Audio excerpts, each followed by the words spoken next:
السلام عليكم وصاحبك شاهد بيساني waxaa jira dad badan oo dhibaataysan aad u haysatid inaysan dhibaataysneen waxa laga yaabaa qofku kugu dhow asxaabtaada kamid ah kuwa aad ugu jeceshahay ama familkaaga kuwa walaalahaaga aad ugu jeceshahay inay dhibaato la nool yihiin habeenkaasi markii aad guriga wada seexataan aad u haysatid habeenkaasi qofkaas inuu seexday habeenkaasina uu seexan adiguna hurdo fiican aad seexatay subaxii markaad soo toosid aad u haysatid inuu seexday ma seexana waxa laga yaabaa inuu ka fikirayo dhibaato qalbigiisa ka gooxaysa ama uu ka gubanayo waxa laga yaabaa inaad qofkaasi mararka qaar aad aragtid inuusan cunada cuneynin aad isdhehaysi wuu xanuunsan yahay laakiin ay u badan tahay in uu la murugoonayo dhibaato la soo daristay midka kale haddii uusan ka warqabin waxa uu ku noolaanayaa murugo waxa uuna ku noolaanayaa in cid walbaba ay dhibaatayso waxaan kula wadaagayaa qiso qof ku dhacday qisadaasi qofkii markuu iga sheekeeyay aad baan u ilmeeyay qofkaasi 3 maalin muusa seexan cunana warkeeda daa sheekada markuu ila wadaagay ilmo ayaa iga timid sababtaasina waxay ahayd qofka asxaab buu yeelan karaa saaxiib buu yeelan karaa familka walaalo buu yeelan karaa laakiin waxa wanaagsan mar walbaba qofka kuugu dhow inaad ka fikirtid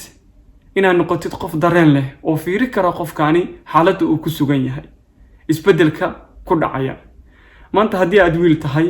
walaashaa ka fikir maanta haddii aad aabba tahay gabadhaada ka fikir haddii aad adigu gabar tahay sheekadaani way kugu dhici kartaa ilaahay kuguma keeno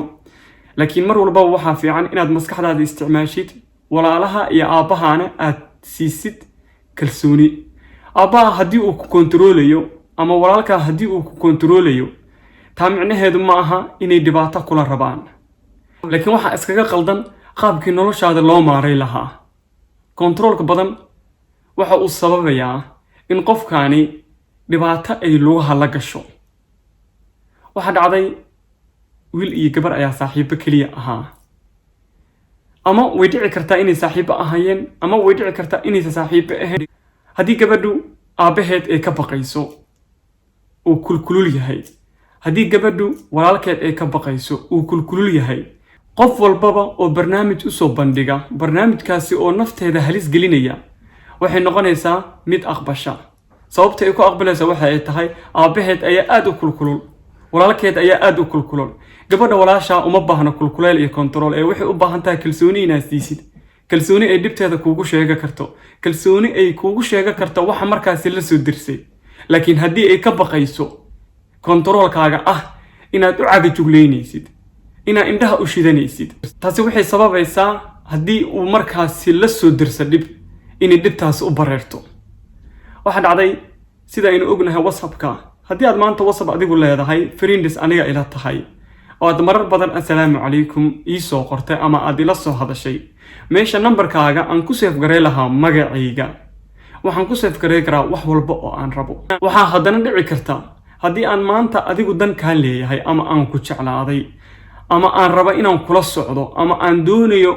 inaan adiga hanjabaad kugu sameeyo si aad nolosheedu ugu soo biirtid waxaan raadinayaa numberkaaga waxaan la hadlayaa yar saaxiibkii ah waxaan dhahayaa sawirkeeda soo saaro marka uu sawirkeeda soo saarto meesha numberkiisa kuma save gareynaya magaceeda haddaan raba magaceeda ayaan ku save gareynayaa haddaan rabana waxaan ku save gareynayaa numberkeeda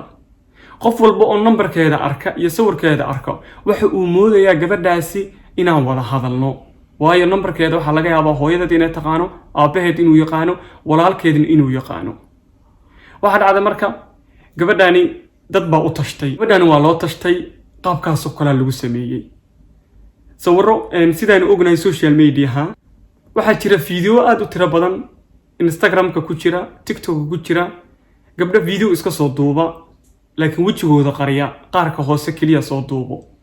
gabdhahaasi haddaad screenshot inta ka qaadid sawirro badan ka dhigtid kadibna WhatsApp-kii aad qaabka aad la sameysay saaxiibkaaga aad ku dirtid kadibna aad screenshot inta ka qaadid tiraadid qofkaani sawirrada ii soo diray waa adiga qofku wuu naxayaa wuxuu u arkayaa numberkiisa kor wuxuu u arkayaa sawirka kor saaran qofkii qalqal ayaa soo gelaya wuxuu isleeyahay qofkaani waa adiga qofkii qalqal ayaa soo gelaya qalqalka soo gelaya ma aha inay isdhehayso qofkaani waa adiga ee waxa ay ka baqaysaa aabaheed iyo walaalkeed waxa ay ku dhaqmi doonaan haddii waxaani ay arkaan ama ay dareemaan kama baqayso nafteeda ee waxa ay ka baqaysaa sida loola dhaqmi doono waayo waxay aaminsan tahay inaysan aaminaynin waayo waxay aaminsan tahay aabaheed iyo walaalkeed in aysan kalsooni ku qabin waxaan ku dhihi lahaa maanta haddaad wiil tahay ama aabba tahay mar walba waxaad isticmaashaa caqligaaga mar walbana waxa aad garab siisaa gabadha markaas aad dhashay ama walaashaada ah haddii ciil dareemayso iyo haddii murugo dareemayso iyo haddii hanjabaad dareemaysaba mar walba waxaad ku dadaashaa ama aad dareentaa isbeddelka ka muuqanaya guri baa wada degan tihiin haddii ay sidii hore u sheekay jirin waxbaa jira haddii aysan sidii hore u hadli jirin waxbaa jira haddii sidii hore aysan u soco karin ama u dhaqmi karin ama aysan u dhaqaaqi karin ama aysan wax u bara karin maskaxdeeda wax tiro badan ayaa ka guuxaya ha ku dadaalin inaad u hanjabtid ha ku dadaalin inaad iyada kontaroolshid ee waxaad ula dhaqantaa sidii walaal ula dhaqan marka aad walaashaa la sheekaysatid oo aad ula sheekaysatid in noloshaani halaq badan ay leedahay in noloshaani dhibaato badan leedahay wax walba ay dareento waxay noqonaysaa mid kuula timaada kuuna sheegta iyada maaha inaad indhaha u gubtid ee cid indhaha u soo gubto baa loo baahan yahay inaad indhaha u gubtid farxaduna waxa ay timaadaa marka iyadu ay ku kalsoon tahay inay iyada wax kuu sheegi karto waan ogahay haddii aynu rognahnay waana ku wada simannahay dhammaan dareenka maanta haddii ay walaashaa qof qurux badan tahay ama qof jir leh tahay ama qof soo jiidasho tahay waxaa laga yaabaa inaad u baqdid waxaa laga yaabaa inaad istiraadid ama dhib la soo diristaa control saar laakiin controlkaasi waxaa ku bedeshaa inaad bartid inaad kalsooni sii kartid inay kuu imaan karto inay wax kuu sheegi karto inaad la teli kartid inaad dhihi kartid okay qofka aad wada socotaan laba gooraba qofkan waa la guursanayaa laba gooraba qofkaani guri kale ayay degaysaa haddii calafkeeda iyo qadarteeda ay qoran tahay intii calafkeeda iyo qadarteeda aysan qoran ka hor waa inay caafimaad iyo farxad ku noolaa kartaa waa in ay dareemi kartaa in ay ka dhalatay guri boqortooyo waa inay dareemi kartaa inay haysato walaalo ku filan aabe ku filan laakiin haddaa inta aad istiraade okay rag oo dhan dareenkay ka wada siman yihiin qofkaana waa qof soo jiidasho leh intay meel xun ku dhici laheyd control saar adiga ayaa meel xun u sii jiidaya adiga ayaa god ku tuuraya waxa aad ku dadaashaa inaad mar walba walaashaa garab ku siisid inaad la sheekaysan kartid garab ku siisid inaad fiiri kartid waxa ka khaldan waxa ay dareemayso qof walbaba hadduusan walaalkiis ama walaashiis uusan garab siinin garab istaagin wuxuu uu qofku dareemayaa cidlo ayuu dareemayaa doqon walbaba ee deris la ah doqon walbaba ee iskuul la dhigta ayaa ku haminaya qofkaasi inuu dhibaateeyo ma ogtaha walaasha in cadow tiro badan ay leedahay ma ogtaha walaasha in saaxiibteed ay cadow ku noqon karto ma ogtaha walaasha qofka markaasi xiriir u soo bandhigay ee aragtay in nolosheeda uusan u qalmin uu cadow ku noqon karo waxaa dhici karta walaasha saaxiibteed inay kaga xumaato walaasha waxa ay haysato hadday noqon lahayd inay maskax fiican leedahay hadday noqon lahayd inay labis fiican ay u labisato si qurux badan hadday noqon lahayd inay u socoto ama u dhaqanto ama u wanaagsan tahay ama tarbiyad ay u leedahay si wanaagsan intaasi uga xumaanayso inay intaas iyada haysato waxay sameey kartaa saaxiibteed sida aan hore kuugu soo sharaxay oo kale inay la heshiiso wiil ma ogtaa walaasha inay saaxiibad leedahay saaxiibadaasi waxaa laga yaabaa inay marna u wanaagsan tahay marna u xun tahay haddii walaasha ay ka dhisan tahay dhan walba dhanka maskaxda iyo dhanka aqoontaba iyo dhanka labiska iyo dhanka muuqaalkaba waxaa laga yaabaa saaxiibo badan ay leedahay inay intaasi u qoori waayaan mar walba ku dadaalayaan sida ay dhulka ugu jiidi lahaayeen haddaba walaasha oo cadowgaasi tirada badan leh haddii aad control ugu sii dartid nolosheedu way liidanaysaa sida aan hore kuugu soo sheegay whatsappka waxaa kaloo samey kara walaasha saaxiibteed way samey kartaa iyada oo xiriir la sameynaysa wiil iyada oo dhahayso sawirka soo saaro meesha magaca nambarkeeda ku bedel sawirro qaawana anaaba kuu soo diri kara iyadoo inta hoose iska soo sawirayso marka mar walbaba haddaad wiil tahay ama aabba tahay waxa aad ku dadaashaa sida aad walaashaa garab u sii lahayd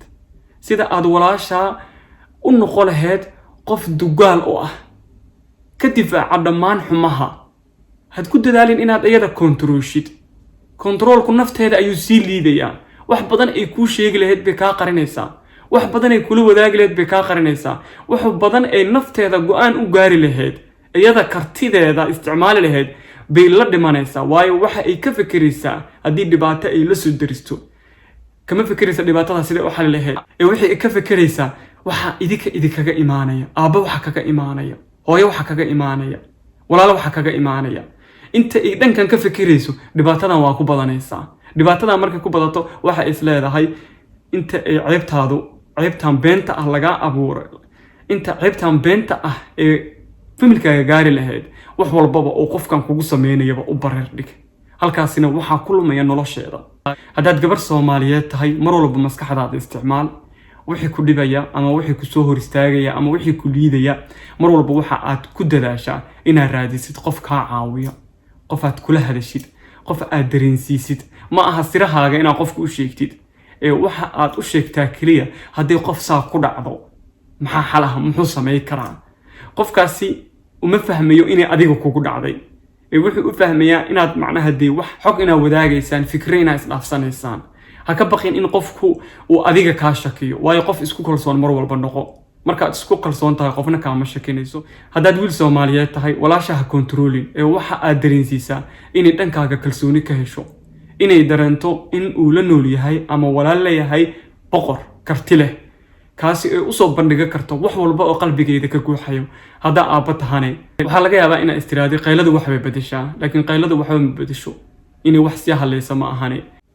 وصاحبك شاهد بيساني هذا فيديو كان شيء أصحاب هذا الوداك